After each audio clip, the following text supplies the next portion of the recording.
Hey everyone, 24/7 here, and I'm here to talk about WrestleMania 30 today. So, yeah, we made it to the 30s WrestleMania. I didn't think we'd get this far, but here we are. And yes, I'm massive over my face. It's for work. I work in an ice cream place now, so I didn't want to wear a beard thing. So, yeah, so WrestleMania 30. This is the first WrestleMania that I got to experience. Like, I didn't go, I didn't watch it live, but when I got back in wrestling, this was the first WrestleMania that happened, and I got things to say about this show. Not all of it's good, but I will say the high points for this match, they're really high. Yes, WrestleMania 30. Now, I have it all pulled up here. This is the first WrestleMania to be in Louisiana, New Orleans, Louisiana, in the Mercedes-Benz Superdome, with an attendance of 60,000 to 65,000, with a buy rate of 690,000, and the tagline was "Let the good times roll." This took place on April 6th, 2014. Yes, WrestleMania 30 was 10 years ago. This show has a lot of stuff that happened on it. Let's talk about it. This show starts with Hulk Hogan coming out, and he called the Superdome the Silver Dome, because of course he did. Then Stone Cold came out, and then came out a certain people's champion, Dwayne "The Rock" Johnson. And they talked about WrestleMania, what it meant. They shared some beers and then left. But the first match in the card, oh my god, it's one of the best opening matches in WrestleMania history, as Triple H takes on Daniel Bryan. The video package, the fucking video package alone, to me, makes this match great.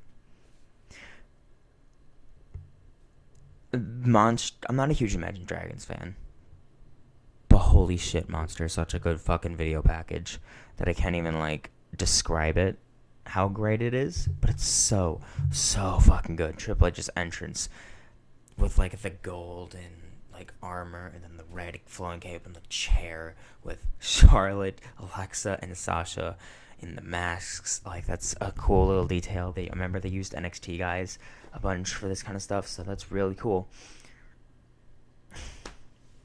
Yeah, this match is so good still. Holy fucking crap. I've shit on a lot of Triple H WrestleMania matches because they tend to be the same to me. Long, uninteresting, Triple H wins, or Triple H loses. No, this had a story. This felt different. I feel like Triple H was like, fuck it, I gotta make this guy look capable of not just beating me, but the rest of Evolution, which we'll get to. Holy crap.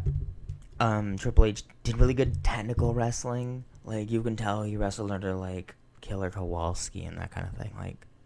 He knows what he's doing. Stephanie was out there with Triple H, but Daniel fucking Bryan, he's my second favorite wrestler of all time. This storyline of the Yes Movement was, the first storyline I ever got into for wrestling. Daniel Bryan was the first wrestler I really got invested in. So this Mania alone is special to me. Quality-wise, there's some great stuff on this show. But this show is about one person to me. This is Daniel Bryan's WrestleMania. The whole show, to me, is about him.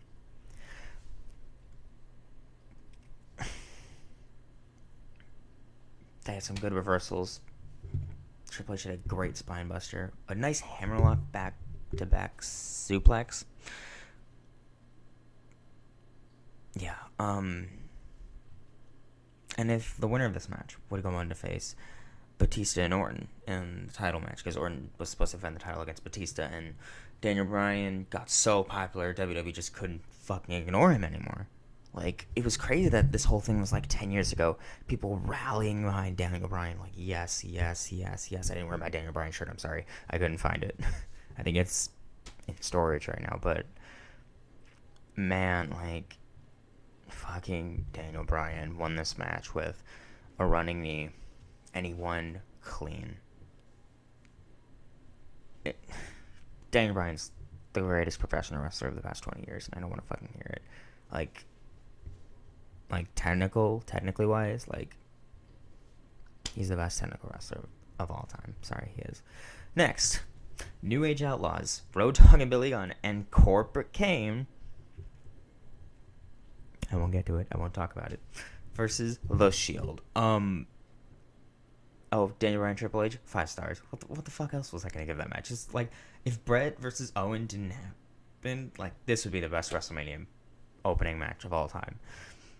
New Age Outlaws and Kane lost to The Shield in about 5 minutes. It was so short. Like, I just want to look at the time. Yeah, this wasn't even 5 minutes. It was 2 minutes and 56 seconds. Yeah, that, it's short, but it did what it needed to. And now, good thing they have all the names here. Otherwise, I wouldn't remember all of them. So, the Andre the Giant Memorial Battle Royal, in the only year, to me, that it actually mattered. Like, it felt like a tribute to Andre the Giant. They had the trophy there. It was Yoshitatsu, Brad Maddox, Brodus Clay, The Great Khali, Zack Ryder, Darren Young, Drew McIntyre, Jinder Mahal, Heath Slater, Mark Henry, Titus O'Neil, The Miz, Santino Marella, Xavier Woods, Damon Sandow, Justin Gabriel, David Otunga, Big E Fandango, R-Truth, Sin Cara, Tyson Kidd, Goldust, Cody Rhodes, Rey Mysterio, Kofi Kingston, Dolph Ziggler, Alberto Del Rio, Sheamus, and Big Show. And Cesaro. Let's talk about fucking Cesaro, because this was just a battle royal, but that closing fucking spot of Cesaro picking up Big Show, just fucking hucking him over. Like, holy shit. Like, Cesaro just picked him up, chucked Big Show over, and I'm like, holy shit, what the fuck just happened? Yeah, I'll give the last match, the Shield triple threat, I'll give trios match. I'll call it a trios match. I'm sorry. I know it is a trios match. I'll give it like a star and a half, maybe 2 stars. It was simple, but made the Shield look dominant as fuck. And it made the next night on Raw, which I watched live, and I was super happy about, because this is when I was watching Raw live all the time. I would say I give it, this match, the 100 Giant Memorial Battle Royal, I give it 2.5 stars. I thought it was good, and Cesaro looked amazing, and then he said, I remember this so distinctly on Raw the next night, where Cesaro was like, I'm not a Zeb Coulter guy, I'm a Paul Heyman guy. And oh my god. Oh yeah, this is the first WrestleMania without Punk. That's right. It's weird, because he left for Royal Rumble. I heard he was going to work with, like, Triple H or something at the show. Someone, Zach, correct me if I'm wrong. But yeah, like, it was an okay battle royal. Let's talk about John Cena versus Bray Wyatt. You know, getting to talk about Bray Wyatt again. And I'm gonna try not to cry here.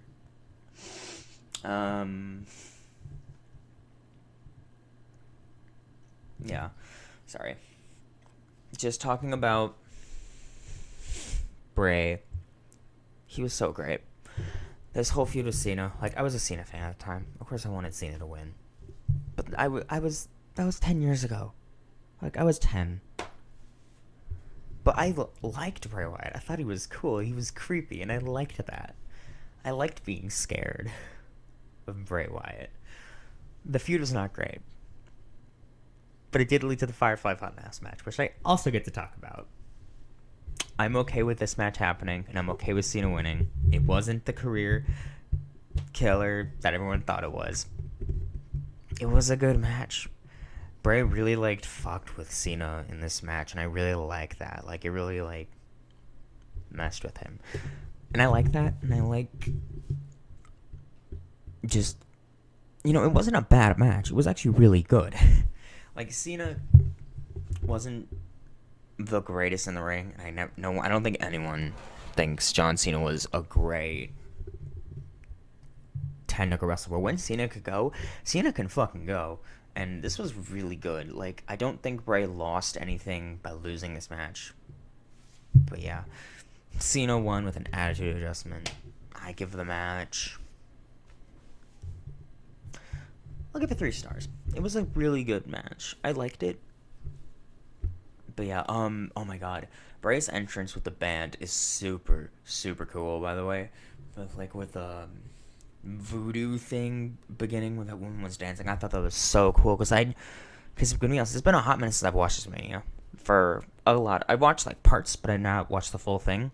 I watched this about a week ago.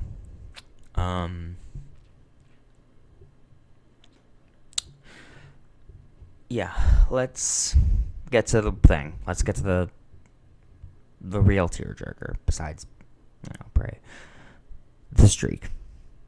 Brock Lesnar versus The Undertaker. And I'm already crying again. I'm thinking about it. I don't know why I'm crying about this. It's not. It's wrestling.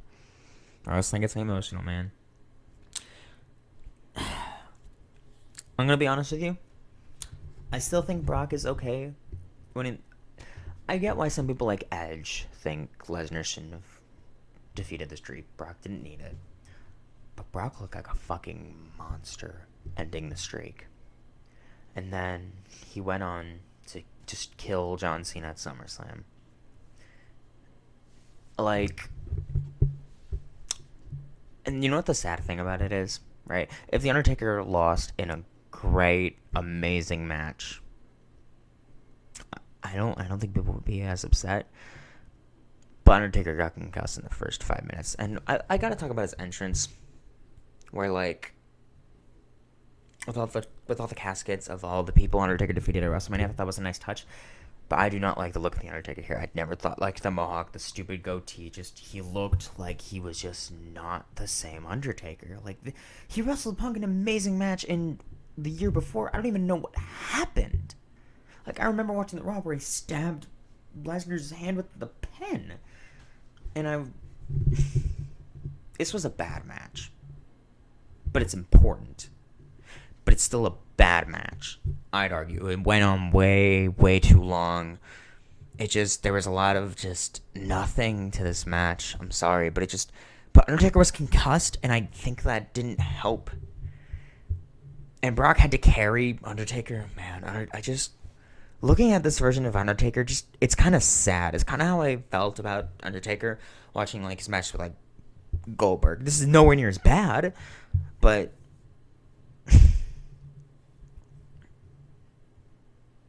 it's just,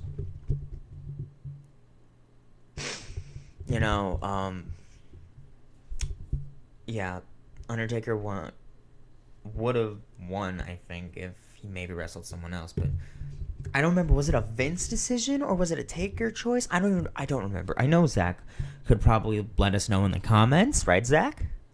But yeah, I should have done my research, but it's just been a busy week for me.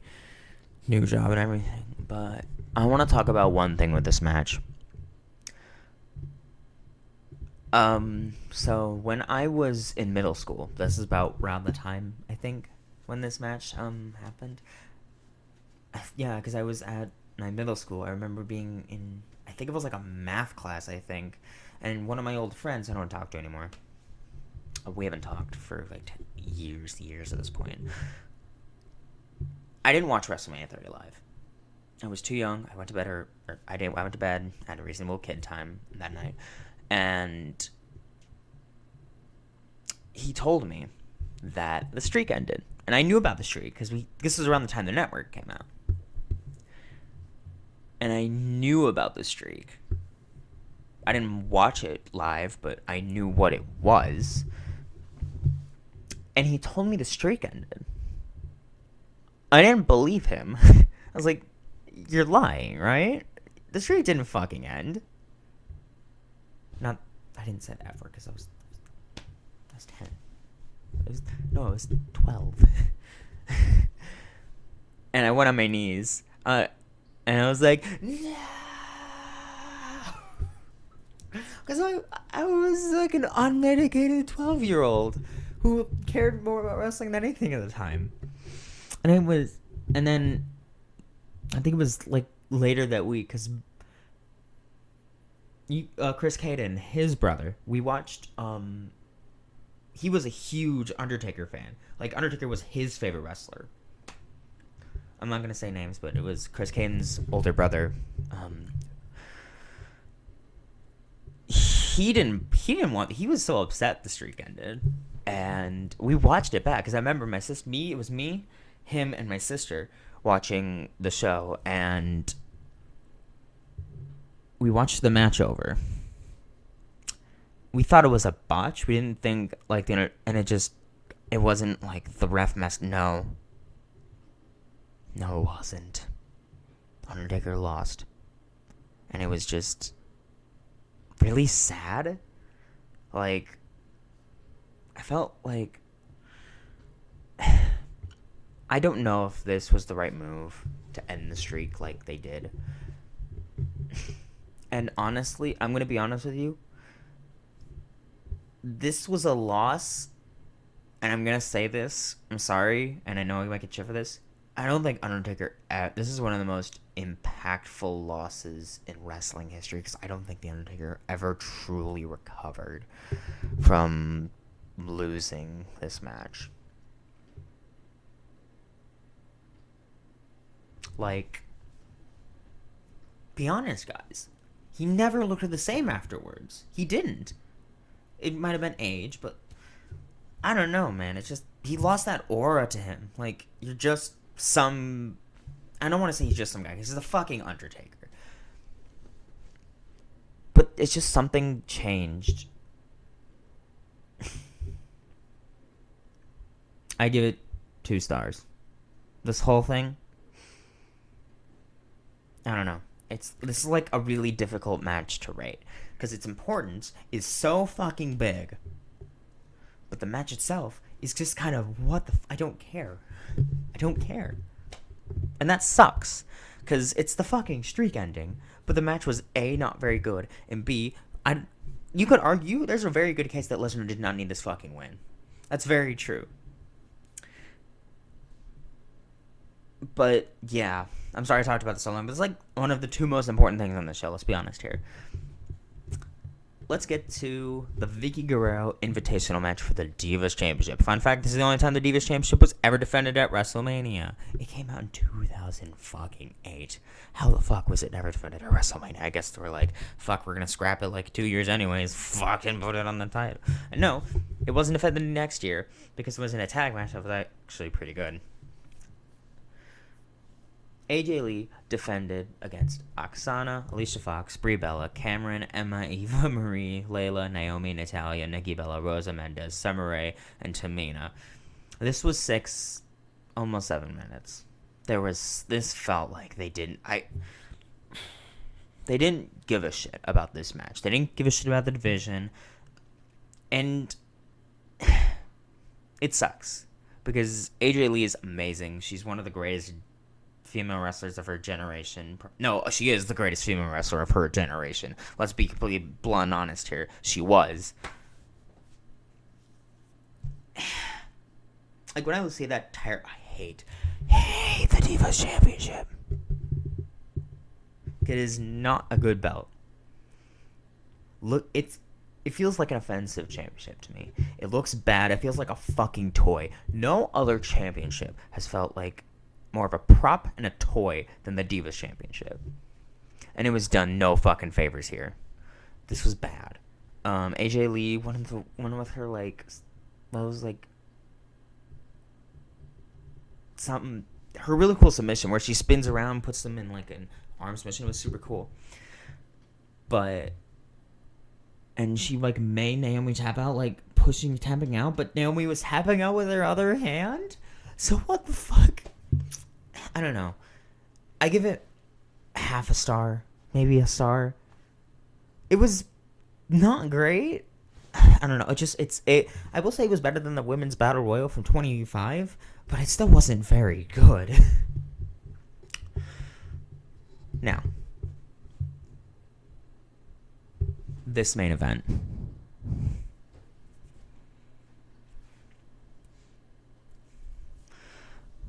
Daniel Bryan versus Batista versus Randy Orton for the WWE World Heavyweight Championship.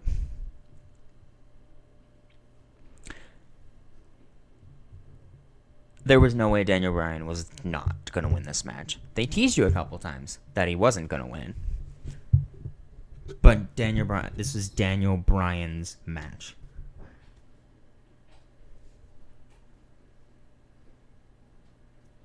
He came out there as the underdog face. He beat all of Evolution in one night, right? It almost feels like the match doesn't matter. All that matters is that the right person won in the most satisfying way possible, and it did. This is a great main event. This match is really fun. WrestleMania triple threats tend to be very good. And this was no exception. Batista was no slouch here. Orton is one of the most reliable guys in the company. You can always rely on him to have put on a good match. And Daniel Bryan's the greatest technical wrestler of all time. You're going to get a good match out of these three guys. It almost felt weird Batista was here. Because, I don't know. Like, I know they originally wanted to do just Orton versus Batista for the title. And then they just threw Daniel Bryan, and I get that. I don't know, it's just weird. And I don't know why Daniel Bryan didn't make Orton tap out. He made Batista tap out, which makes no sense to me. Because it felt like the feud wasn't Daniel Bryan versus Batista. It was Daniel Bryan versus Randy Orton. Like, Orton was the one who cashed in on him. Orton was the one who continually bullied him throughout 2013. So it just makes no sense to me why Daniel Bryan didn't make him tap out. Like, I'm happy Daniel Bryan won. It's obviously great. But I don't know why they did it that way. To make Orton look strong? I don't know. I don't even know what Orton did the rest of 2014, to be honest, to warrant not getting... I don't know. Am I wrong? I'm not complaining. It just feels weird. But yeah, like, it was so good. We can talk about a bunch of spots. Like, the Batista bomb into the RKO was super good. Oh my god. Daniel Bryan hits Orton with a running knee. Batista throws him out with the fucking biggest shit-eating grin he could possibly do. And he almost stole the pin. And it was hilarious. And it was so good. Like, this felt huge. Like, this felt like a big match. Like, this was it for the fans of Daniel Bryan who've been supporting him over the past couple years. Like, I genuinely believe if weird butterfly effect thing, where if Daniel Bryan doesn't lose to Sheamus, I don't think people would... The pushback for Daniel Bryan would have been as strong as it was. Because him losing, like, got fans more mad, and they're like, no, fuck you, WWE. This is our guy. So, yeah, like, I don't know. Daniel Bryan getting his moment and making Batista tap out is one of the most satisfying WrestleMania moments of all time to me. Where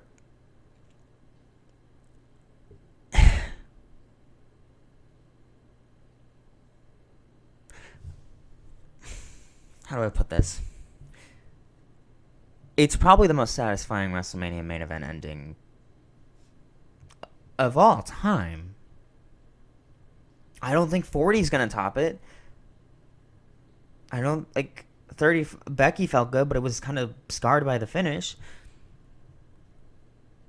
What other, like, we can't end the Guerrero-Benoit thing. I think the only one that comes close, I don't even know, might be 31, maybe. But I don't even think that, like, felt as satisfying. Like, it was cool, and it got us out of a really shitty, oh god, no-win situation. But this win felt earned. This win felt like, yes, fans. Even though, I'd argue, this was never the plan. We all know WWE can lie through the fucking skin of their teeth and say, oh, the Daniel Bryan winning was always the plan. No, it fucking wasn't. No, it fucking wasn't. Don't lie to it. You had Batista win the Royal Rumble. You didn't even have Daniel Bryan in the fucking Royal Rumble match that year. Yeah, he wasn't. He faced Bray earlier on the show and lost. And was in the whole Wyatt family feud. Or Daniel Bryan was sitting on the cage and going, yes. I feel like I'm barely talking about the match. Because it's a good match. It's a good, solid WrestleMania main event of Daniel Bryan winning. I'd give it 4 stars. It was really, really good. But like I said, I feel like the match kind of doesn't matter. It was the right guy winning at the right time in the right moment and seeing all the confetti. But fuck the guy with the sign. You guys know what I'm talking about. Where he held the sign covering up Daniel. That one picture-perfect shot WWE had of Daniel Bryan holding up the titles. And you fucking ruined it, you fan. I know which one you're talking about. You all know. You know. But yeah, like this was a big moment for... the title reign afterwards wasn't great. Let's be honest, it wasn't. But the fact that we got to this moment because we cared so deeply about a wrestler, and it wasn't and they were just gonna them trying to force Batista down our throats and just say, hey, an old legend's coming back and taking a spot that rightfully belongs to a main eventer. You guys know what I'm talking about. They tried doing it 3 years in a row, and now they're going to do it again this year. I don't think... And I could talk about the whole 40 when we review 40. I don't even know how we're going to review 40. Is it going to be me and Zach? I'm not sure. Because it would be my show, but I feel like we should both talk about it, you know? But I'm excited because moments like this, the whole Daniel Bryan story, this is my favorite story in the history of professional wrestling. Nothing will ever top it for me as a fan. Don't think I'll ever be as emotionally invested in a wrestler than I am and was of Daniel Bryan in 2014. Like... He's so good. Like, Daniel Bryan's amazing. This show, I don't want to call it a mixed bag because it kind of is. I'm going to be honest with you. Quality-wise, it's not that great. Like, the matches are all over the fucking place in quality in this show. It's kind of a mess. However, and I will say this, the high moments and the moments that matter, and this is one of the few times I kind of agree with WWE. Moments matter more than the match sometimes. This is one of those times. I don't know why. I don't know what that is. But Daniel Bryan, this was his story, kind of carried this show for me. Because, like, the Cena match was good. This is the Andre the Giant Memorial Battle Royal. It was really fun. And Brock beating the streak is huge. And the opening match is great, but I feel like it's like a part 1 and a part 2, like, of Daniel Bryan and Triple H and the main event. Those are like two halves of one whole story to me. It's great.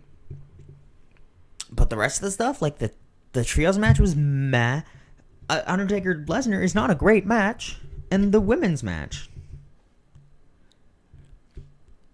is it really top 3 Mania? I don't think so. Look, I love it because I'm a huge Daniel Bryan mark, but I don't think it's one of the great. It's a great, so fucking good WrestleMania.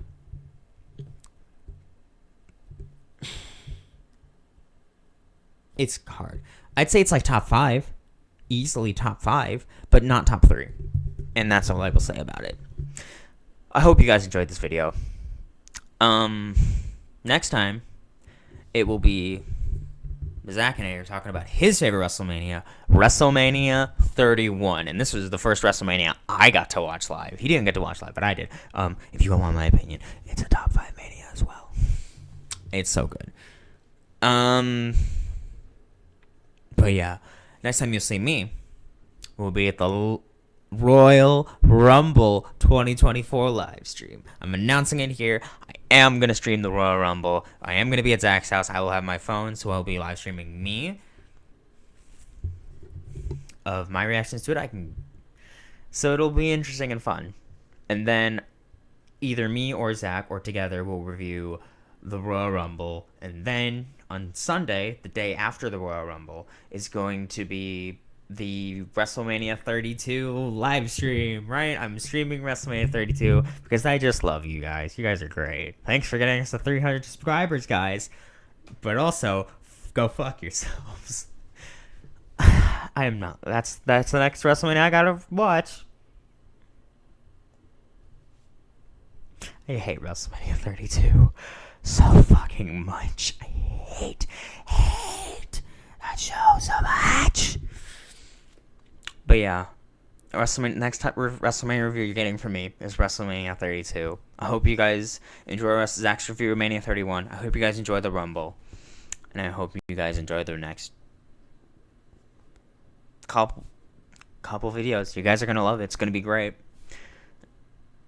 I'll see you guys later. Hope you guys have a great day.